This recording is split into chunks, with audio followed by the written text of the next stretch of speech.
Alright, so this is what I started. I drilled 2 holes right here. I used a step drill. One is about the size of a hose. This hose here, the field one. And they come out down here, and you can reach up underneath here. Let me get on the other side.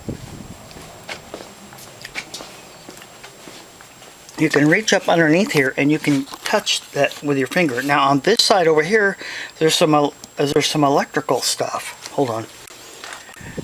There's some electrical stuff. So I didn't want to drill anywhere near that. And I didn't want to drill any really large holes. You can see right down in here, this area here, you can actually see that you can stick your finger through and you can see it. So I figured this is a better spot. We're going to see. And also the holes are not big enough that I can't plug them easily. So okay, so then this goes up here, around here, and alongside the seat. And then underneath these brackets, I want them on this side, because on this side over here is where all the latch assembly cables and stuff are. I didn't want anything that could interfere with that. So then this goes up here, and here is the breather, which this fuel line will go to. And then this is the other breather for the reserve tank. And what I have in mind is, hold on,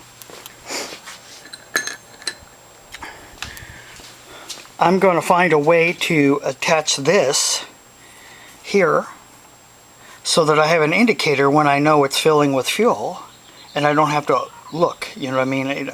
I just want an extra safety. So that's what this is. It's a very small right angle. My plan is to put this somewhere like this, and then I've already closed the back seat to make sure that it will clear, and it should be fine. We'll see. If it isn't, we'll change something. But that's the next step, is just fitting this stuff. But so you can see this comes up here, and I'm probably going to zip tie it in place, and it doesn't interfere with anything. I've already test fitted the seat, and the airflow is good, and so that shouldn't be a problem. I could have gone underneath this, and it still occurs to me to do that underneath this bracket here, but it's not real. There's a bunch of stuff in the way, so I'm just going to go the way it is now. And you can see here's another. You can see this. There's a bracket there too. I don't know if you can see that, but you got to be careful. You don't want to just randomly stuff stuff in there. Anyway, okay, we'll try that. Okay, I put a piece of foam in the bottom of this so that it creates some cushion for the tank, because I don't want it chattering around. I think so. Yeah, flip the hoses out of the way. I'm going to test fit the tank. Okay, so this seems to work pretty well. I put these hoses over the top, blow air through them, and they seem to be unobstructed. So then I tilt this forward like this.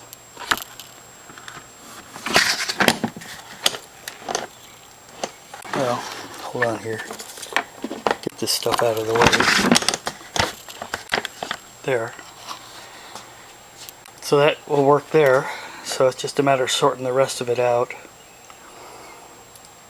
I kind of wanted this to be... Hold on here. Well, where's my keys? I gotta go find my keys. Anyway. Okay, so here it is. I put foam here. This will shut easily. Behind that, just shove it forward a little bit. This is the old vent line. This is the new fuel line from the new tank. These are the hoses. This isn't on very well, is it? Oh well. I turn that. Right. That thing is really tight, this thing right here. But anyway, so then here's a vent, and I just shove it underneath here. This goes up and around and keys into this. So this vent line here goes to here. This is the other vent line. This is one that they had going out there. I don't know. I may change that at some future point. But everything goes through there and closes. This, I shoved some foam in there because I wanted this to be a little forward so that it would go. And also it kind of pushes down a little bit on it, which which is what I wanted. So you can see, there it is. And then this is like this. I can release it. There. So now it's just a matter of testing it and see if it works.